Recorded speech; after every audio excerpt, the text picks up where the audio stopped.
الحمد للہ رب العالمین والعاقبۃ للمتقین والصلاة والسلام علی سید الانبیاء والمرسلین اعوذ باللہ السمیع العلیم من الشیطان الرجیم من ہمزہ ونفخہ ونفثہ بسم اللہ الرحمن الرحیم الشہر الحرام حرمت والا مہینہ بالشہر الحرام حرمت والے مہینے کے بدلے ہے والحرمات اور سب حرمتیں قصاص ایک دوسرے کا بدلہ ہیں فمن پس جو کوئی اعتدی زیادتی کرے علیکم تم پر فاعتدوا پس تم زیادتی کرو علیہ اس پر بمثل اس کی مثل ما اعتدی علیکم جو اس نے تم پر زیادتی کی واتقوا اللہ اور اللہ تعالیٰ سے ڈرو واعلموا اور جان لو ان اللہ مع المتقین کہ بے شک اللہ تعالیٰ متقین کے ساتھ ہے وانفقوا اور خرچ کرو فی سبیل اللہ اللہ تعالیٰ کے راستے میں ولا تلقوا اور مت ڈالو بِأَيْدِيكُمْ اپنے ہاتھوں کو إِلَى التَّهْلُكَةِ ہلاکت کی طرف وَأَحْسِنُوا اور نیکی کرو إِنَّ اللَّهَ بے شک اللہ تعالی يُحِبُّ الْمُحْسِنِينَ نیکی کرنے والوں سے محبت کرتا ہے۔ ایک مرتبہ پھر دیکھیں الشہر الحرام حرمت والا مہینہ، الشہر معنی مہینہ، الحرام حرمت والا، الشہر الحرام حرمت والا مہینہ بالشہر الحرام حرمت والے مہینے کے بدلے ہے، با عوض کا بدلہ، والحرمات اور سب حرمتیں قصاص ایک دوسرے کا بدلہ ہیں فمن پس جو کوئی اعتدی زیادتی کرے علیکم تم پر فاعتدوا پس تم زیادتی کرو علیہ اس پر بمثل اس کی مثل ما اعتدی علیکم جو زیادتی کی اس نے تم پر واتقوا اللہ اور اللہ تعالیٰ سے ڈرو واعلموا اور جان لو ان اللہ مع المتقین کہ بے شک اللہ تعالیٰ متقین کے ساتھ ہے وانفقوا اور خرچ کرو فی سبیل اللہ اللہ تعالیٰ کے راستے میں ولا تلقوا اور مت ڈالو بِأَيْدِيكُمْ اپنے ہاتھوں کو إِلَى التَّهْلُكَةِ ہلاکت کی طرف وَأَحْسِنُوا اور نیکی کرو إِنَّ اللَّهَ يُحِبُّ الْمُحْسِنِينَ بے شک اللہ تعالیٰ نیکی کرنے والوں سے محبت کرتا ہے۔ حرمت والے مہینے 4 ہیں، 3 پے در پہ ہیں، مسلسل ہیں اور ایک درمیان کے اندر ہے۔ ذوالقعدہ، ذوالحجہ، محرم، یہ 3 مسلسل ہیں اور پھر ایک شعبان اور جمادی الثانی کے درمیان میں آتا ہے رجب۔ تو یہ 4 مہینے حرمت والے مہینے ہیں۔ پیچھے اس آیت کی تفسیر میں کچھ اشارہ میں نے آپ کو کر دیا تھا کہ جب رسول اللہ صلی اللہ علیہ وسلم 6 ہجری میں ذوالقعدہ کے مہینے میں عمرہ کے لیے صحابہ کرام رضوان اللہ علیہ مجمعین کے ساتھ تشریف لائے، لیکن کفار نے آپ علیہ الصلاۃ والسلام کو روک دیا، آگے جانے نہیں دیا حدیبیہ کے مقام پر۔ بالآخر حدیبیہ کے مقام پر صلح ہوئی اور یہ طے ہوا کہ اگلے سال مسلمان آئیں گے اور عمرہ کریں گے، جس کو عمرۃ القضاء بھی کہا جاتا ہے۔ تو 7 ہجری میں جب مسلمان آنے لگے، ان کے ذہن میں ایک خیال آیا کہ پہلے بھی ہم گئے تھے، ہمیں کفار نے روک دیا تھا، اب ہم پھر اگلے سال جائیں گے، اگر وہ ہمیں روک لیتے ہیں اور ہم سے لڑائی کرتے ہیں تو مہینہ بھی حرمت والا ہے اور جگہ بھی حرمت والی ہوگی، تو اب جگہ بھی حرمت والی، مہینہ بھی حرمت والا، تو اس وقت ہم کیا کریں گے؟ ہم ان سے لڑ سکتے ہیں یا نہیں لڑ سکتے، کیا کریں گے؟ تو اللہ رب العالمین نے یہ آیت مبارکہ نازل فرما دی کہ الشہر الحرام بالشہر الحرام، کہ حرمت والے مہینہ حرمت والے مہینے کے بدلے، یعنی اگر وہ اس کا پاس رکھیں گے تو تم بھی حرمت والے مہینے کا لحاظ رکھو، اگر وہ لحاظ نہیں رکھتے وہ تمہیں تنگ کرتے ہیں، تمہارے خلاف آ جاتے ہیں، تو اب تم دفاعی جہاد اختیار کرو گے، اپنا دفاع کرنے کے لیے تم کرو گے۔ اگر حرمت والی جگہ پر کرتے ہیں وہاں بھی تمہاری یہی کیفیت ہے۔ تو فرمایا کہ اگر اس وقت تمہیں لڑنا پڑ جاتا ہے، وہ چاہے حرمت والے مہینے میں لڑنا پڑے یا پھر حرمت والی جگہ پر، تو اللہ رب العالمین نے اس پر تمہارا مواخذہ نہیں کرنا۔ کیوں؟ کیونکہ انہوں نے اس کام میں آپ سے پہل کرنی ہے، وہ تم دفاعی کیفیت کے اندر آ کر تم جہاد کرو گے۔ تو فرمایا الشہر الحرام بالشہر الحرام، حرمت والے مہینے کی حرمت والے مہینوں کے بدلے ہے، والحرمات قصاص، اور اللہ کہتے ہیں اصل جو ہے حرمتیں، عزت وہ عدلے بدلے میں ہوں گی۔ یہ نہیں ہے کہ اگلا بندہ وہ مسلمانوں کے تقدس کا خیال ہی نہیں کر رہا، آپ اس کے تقدس کا خیال کرتے چلے جائیں۔ آپ کہیں گے جی یہ حرمت والا مہینہ ہے، میں اس حرمت والے مہینے میں کیسے کروں؟ وہ آپ کو کاٹتا چلا جا رہا ہے، آپ کو مارتا چلا جا رہا ہے، آپ کہتے ہیں نہیں اس مہینے میں میں نے تو جہاد ہی نہیں کرنا۔ اللہ کہتے ہیں نہیں، یہ حرمتیں اس کے بدلے میں ہوں گی اگر وہ تقدس کو پامال نہیں کرتے۔ پامال کرتے ہیں پھر یہ حرمتیں ختم، اللہ تعالیٰ فرماتے ہیں پھر یہ حرمتیں برقرار نہیں رہتی۔ آگے پھر اللہ رب العالمین نے ایک لفظ جو استعمال کیا وہ کیا ہے؟ اگر وہ زیادتی کریں تم پر تو تم زیادتی کرو ان پر۔ حالانکہ جو مسلمانوں نے کرنا ہے وہ زیادتی نہیں ہے، کیونکہ زیادتی کے مقابلے میں جو آپ کرتے ہیں اس کو زیادتی نہیں کہا جاتا۔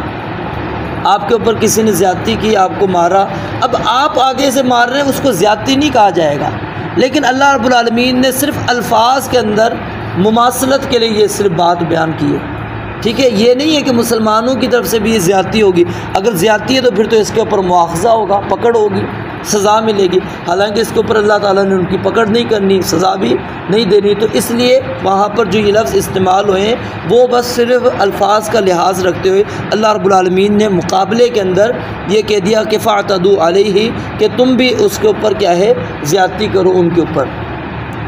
اور پھر آگے اللہ رب العالمین نے اگلی آیت کے اندر یہ بات بیان فرمایا کہ وَأَنفِقُوا فِي سَبِيلِ اللَّهِ، کہ اللہ کے راستے میں خرچ کرو اور اپنے ہاتھوں کو ہلاکت میں نہ ڈالو۔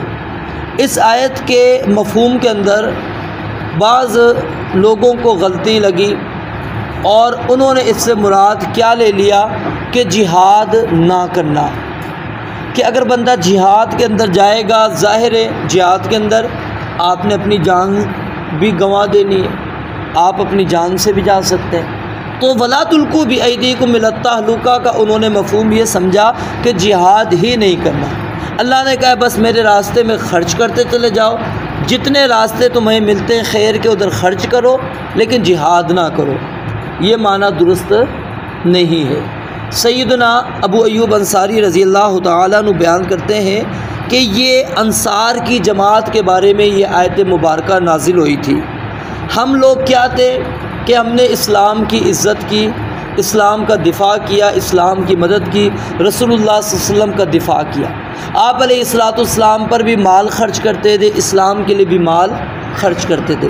کہتے ہیں جب فتوحات ہونا شروع ہو گئیں تو اب وہ ضرورت کم ہو گئی، کیونکہ اب ظاہر مال غنیمت آنا شروع ہو گیا، اب مسلمانوں کا خرچ وہاں پر کم ہونا شروع ہو گیا، وہاں سے مسلمانوں کو زیادہ ملنا شروع ہو گیا۔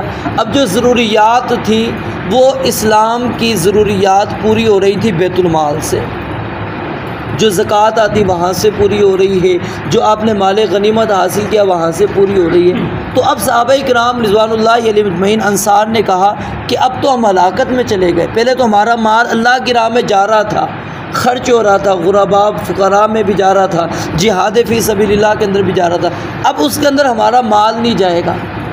تو وہ اس کے اوپر پریشان ہو گئے، تو اللہ رب العالمین نے فرمایا کہ نہیں، اپنے مالوں کو تم اسی طرح خرچ کرو جس طرح پہلے تم اللہ کی راہ میں خرچ کرتے تھے، جب جہاں پر ضرورت پڑے گی تم اپنے مالوں کو خرچ کرو۔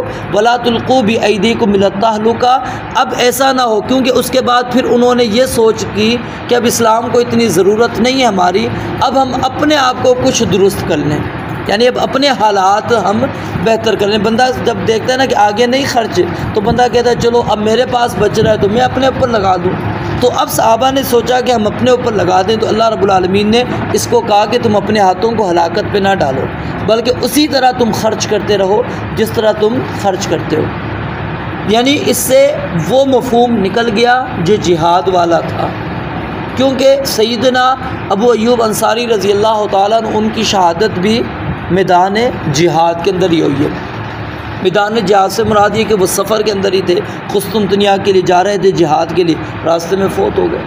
تو یہ کیا ہے بندہ، یعنی اگر مفہوم اس کا یہ ہوتا جہاد سے باز آ جانا، تو سیدنا ابو ایوب انصاری پھر جہاد کے لیے نہ جاتے، ان کی شہادت پھر جہاد کے راستے میں نہ ہوتی، وہ اپنے آپ کو روک دیتے۔ کیوں کہ وہ اس آیت کو زیادہ سمجھتے تھے۔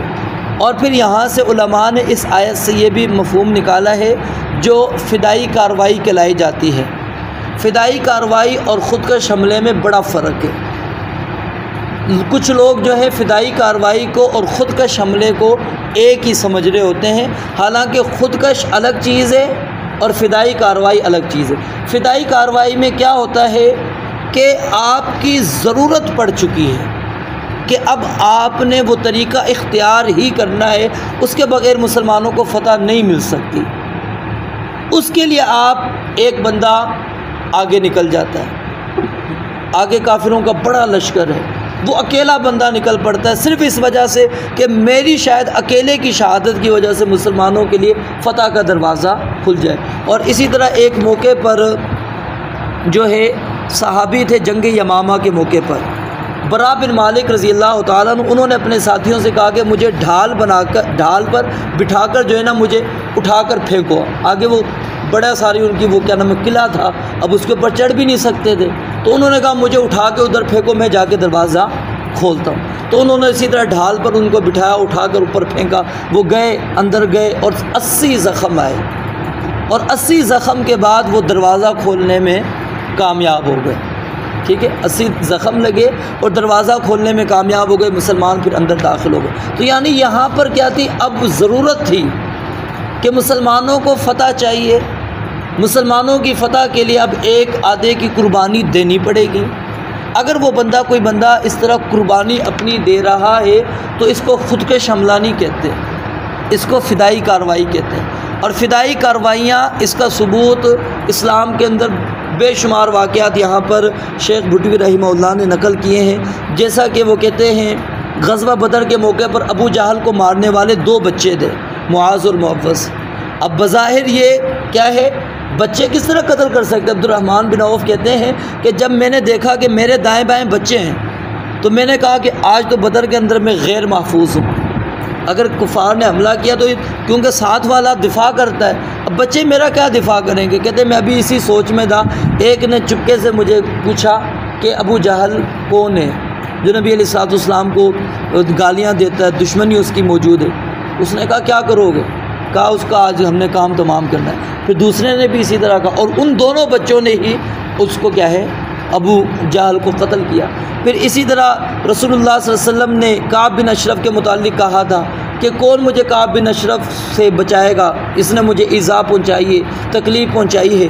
تو محمد بن مسلمہ وہ اکیلے جاتے ہیں، اس کے قلعے میں داخل ہوتے ہیں، اور اکیلے قلعے میں داخل ہو کے اس کے بیڈ روم میں داخل ہو کے اس کو قتل کر کے آ جاتے ہیں۔ پھر اسی طرح عبداللہ بن عتیق کا واقعہ موجود ہے، دیگر صحابہ کرام، یعنی کہ انہوں نے اپنے آپ کو دشمن کے اندر جا کر گھسایا، گئے اور وہاں پر بچنے کے چانسز نہیں تھے، لیکن وہ گئے۔ اگر یہ چیزیں ہوتی ہلاکت والی ہوتی تو رسول اللہ صلی اللہ علیہ وسلم بھی کبھی بھی اجازت نہ دیتے، کبھی بھی صحابہ کو نہ کہتے کہ تم اس طرح کی کارروائیاں نہ کرو۔ تو یہ فرق ہمیں کرنا چاہیے خودکش حملے کے اندر اور فدائی کارروائی کے اندر۔